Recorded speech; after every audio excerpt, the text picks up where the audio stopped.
Nah kalau kemudian yang menjadi aktor utama yang memang spiritnya juga nggak ada kan, nggak ada lagi yang bisa diisikan ketika. Nah itu yang menjadi poin paling penting sebetulnya.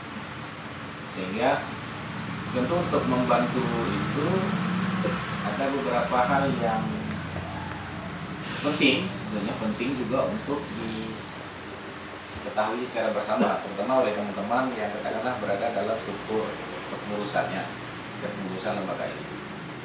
Karena beranjak dari diskusi kami dengan teman-teman mahasiswa juga, pertanyaan besarnya hari ini misalnya, apakah teman-teman di dalam struktur kelembagaan itu paham dengan apa yang menjadi tupoksinya? Yang apa, yang pati paham dengan apa kerjaannya misalnya. Nah itu yang penting dulu gitu. Karena di banyak organisasi kemudian menjadi tidak bekerja bukan karena tidak mau, tapi karena tidak tahu yang mau dikerjakan itu apa gitu kira-kira. Kan itu yang kita coba minimalisir lah. Bukan tidak mau kerja, tapi tidak tahu apa yang mau bekerjakan. Nah itu juga menjadi poin penting.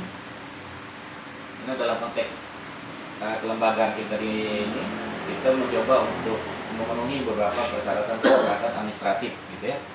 Karena memang sebetulnya sih buat kalau kita lembaga-lembaga kelompok masyarakat ini, kalau hanya untuk di level kita di kampung mungkin administratif tidak terlalu kita pentingkan. Tapi situasi kita pada hari ini memang tidak bisa kita lepas dari yang namanya administratif itu. Jadi mau tidak mau kita juga berusaha untuk memenuhi persyaratan administratif. Katakanlah dalam konteks legalitas kelembagaan, misalnya gitu ya. Apakah sudah ada SK dari kepala desa, dari mana terkait dengan kelembagaan yang kita ada itu. Karena saya yakin kalau kenapa lembaga ini berdiri mungkin udah sama dipahami.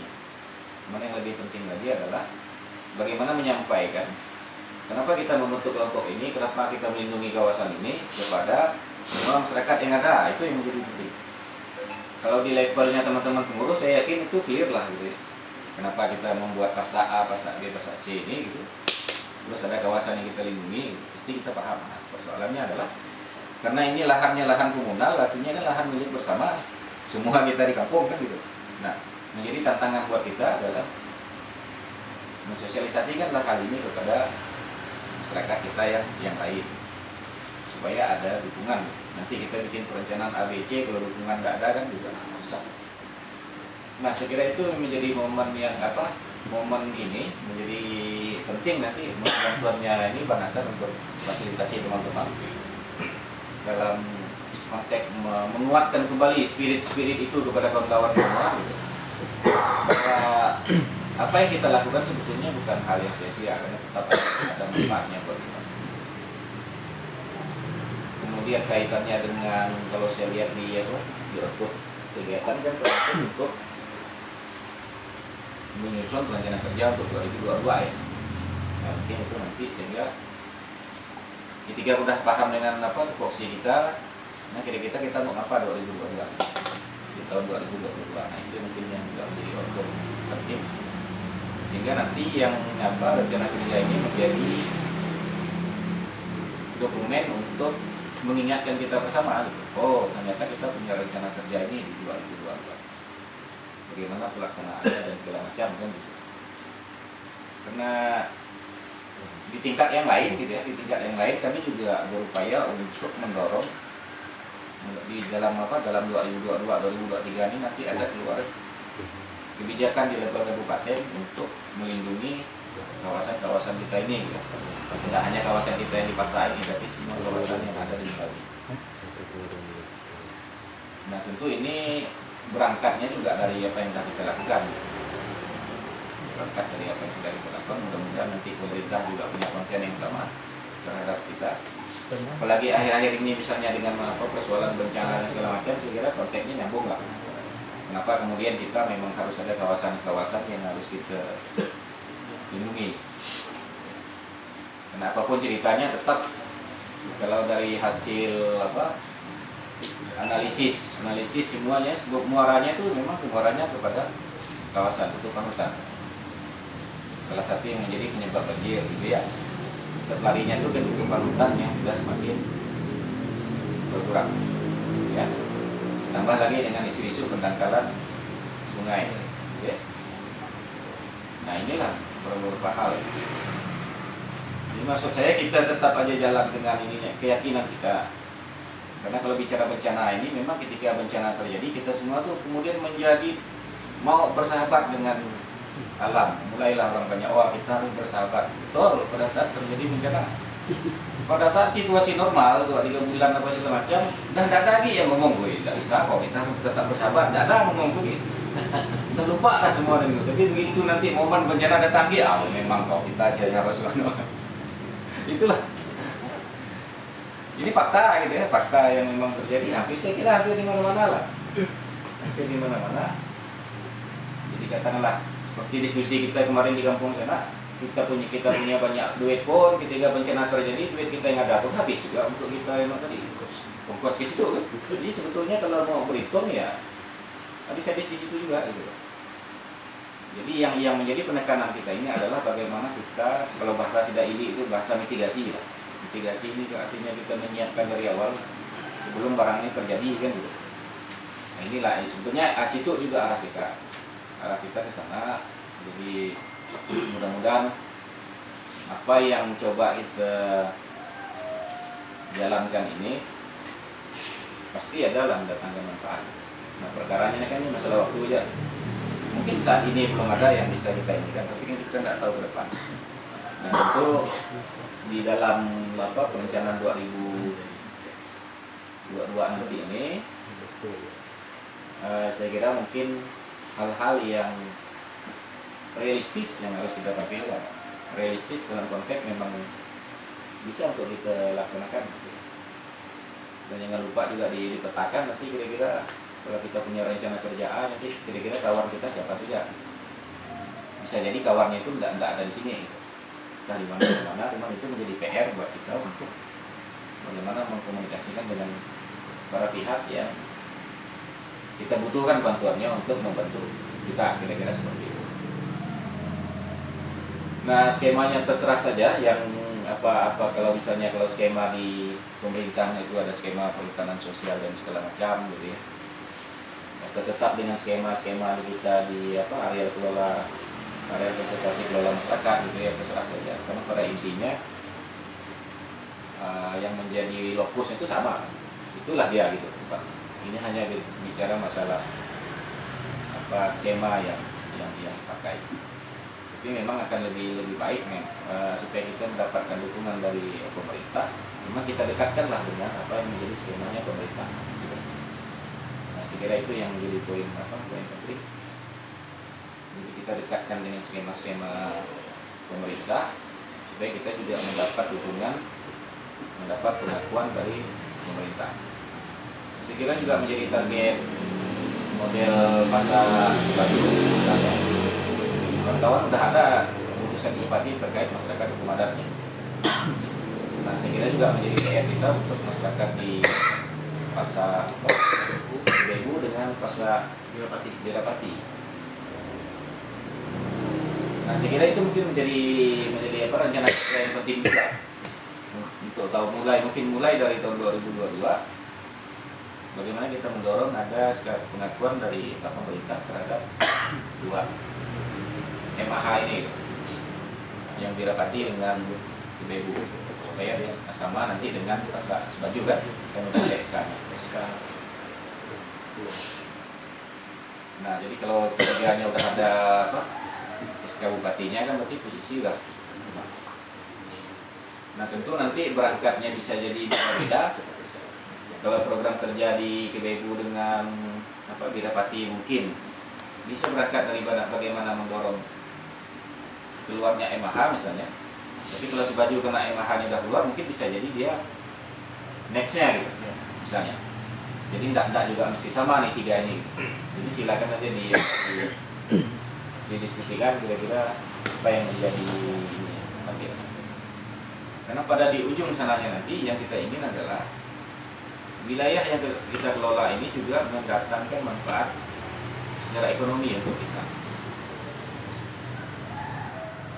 Di ujungnya nanti harus itu. Jadi kalau kami di web harus ada manfaat ekonomi dari apa yang kita lindungi. Karena kalau bicara manfaat ekologi kadang-kadang agak susah masuk di akal kita. Kita ngomong soal karbon, ngomong oksigen itu barang ini nyata, tapi agak susah untuk kita ini. Karena banyak kasus, misalnya katakanlah COVID kemarin, ketika satu oksigen itu udah dibayar, bisa tidak kita bayangkan kalau kita nanti hidup sudah begitu? Yang kena COVID itu kan banyak tuh, satu tabung tuh mau bayar berapa ratus ribu. Karena oksigen tidak ada. Oksigennya tidak ada.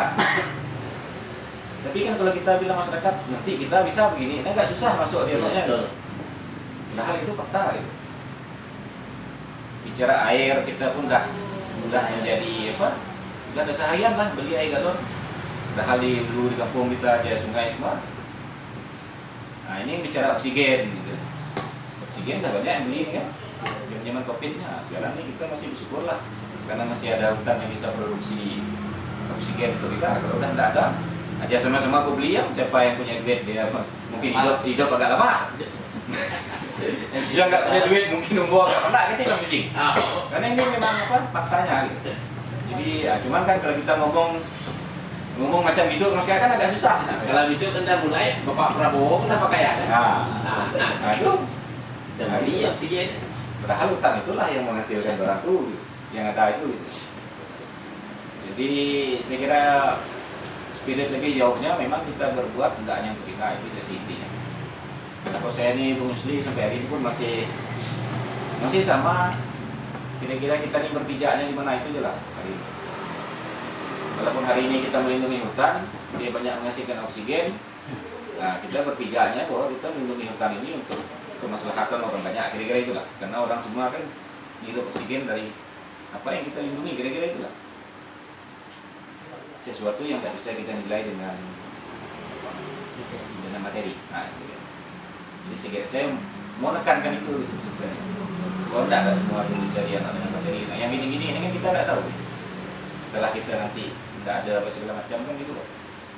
Tidak ada semuanya harus kita ukur dengan nama urusan dunia ini gitu. Nah, itu yang menjadi penting. Itu udah lebih jauh lah. Tapi maksud saya kita harus sadar juga dengan itu. Nah, supaya keberpihakan kita ini jelas. Nah, itu pengantar yang inilah, pengantar yang mungkin saya kira dalam proses untuk membangkitkan semangat kita. Seperti yang sering nggak saya bilang bahwa hasil itu tidak pernah mengkhianati usaha, itulah kira-kira. Jadi hasil itu tidak pernah mengkhianati usaha.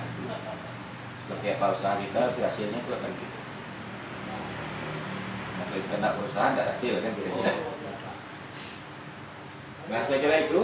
Sekali lagi terima kasih Bang Hasan. Mohon bantuannya untuk fasilitasi ini teman-teman kita di kelompok masyarakat punya keinginan untuk menjaga hutan. Mudah-mudahan apa yang spirit ini tetap terjaga. Tapi kalau kayaknya kawan-kawan sih, kalau saya lihat dari proses 2000 berapa sampai sekarang masih ada, berarti masih ada lah spirit, masih tetap lah dengan dinamika yang terjadi ya. Karena ini kan bukan baru setahun 2 tahun ini. Betul. Dari tahun berapa lah kita komunikasi ngobrol-ngobrol. Tadi apa ya? Tahun 2008 kita menerima kopi kadang kalau 2008 ke 2021. Kita bisa di warung kopi kadang di kampung. 9 tahun.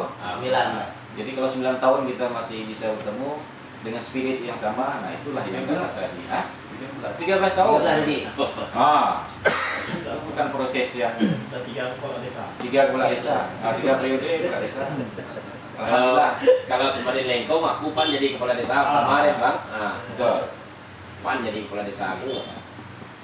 Jadi sampai ke kepala desa, sampai ke denda jadi kepala desa lah. Nanti masih ada peluang ke depan lagi kepala desa. Kita tidak tahu. Jadi itu, jadi spirit inilah tetap kita mau jaga nih Bang Sujib. Iya. Pak Inogrit. Bahwa apa yang kita buat ini pasti ada lah manfaatnya gitu. Ya jangan pernah puasa gitu lah kira-kira. Iya berbuat saja lah, apalagi yang pasak didapati yang muda-muda ini kan. Tentunya harusnya lebih berbahasa tidak itu lebih progresif, lebih sensitif. Nah, gitulah terhadap ini apa isu-isu yang ada di kampung kita lah paling enggak. Oke, saya kira itu. Mohon maaf sekiranya ada hal yang kurang berkenan. Di selanjutnya silakan Bang Hasan untuk bantu fasilitasi. Mohon juga kawan-kawan bisa serius untuk mengikuti ini gitu ya. Karena ini dokumen ini akan menjadi pegangan kita bersama gitu. Termasuk kami yang di Pak Dodong dari Suar untuk ya apa yang nanti direncanakan itu bisa berjalan. Karena sekaligus saya kira manajemen plan yang sudah disusun itu bisa direview kembali kira-kira. Dari kan sudah ada manajemen plan semua, itu yang nanti direview kembali. Nah kira-kira kan itu perencanaan 10 tahun manajemen plan-nya. Nah nanti ya kita lihat dalam tahun ini dari manajemen plan itu apa yang bisa kita lakukan, gitu ya. Nah, tidak untuk kemungkinan mungkin pada waktu penyusunan itu ada hal yang belum terpikirkan juga masih bisa diikut. Karena sejatinya manajemen plan itu dokumen hidup, gitu, bukan dokumen mati. Jadi masih bisa di-input. Kalau misalnya dulu masih ada kelewat, di-input saja di situ. Nah, tinggal nanti dia realistiskan untuk tahun 2022. Katakanlah kita mau start lah tahun 2022 gitu ya, untuk terkait dengan program kerja apa yang bisa kita lakukan secara bersama-sama tentunya. Nah, saya kira mungkin itu yang menjadi menjadi konsen. Semoga proses kita 3 hari ini nanti berjalan dengan baik. Mohon maaf sekiranya ada hal kurang berkenan. Demikian, assalamualaikum warahmatullahi wabarakatuh. Waalaikumsalam.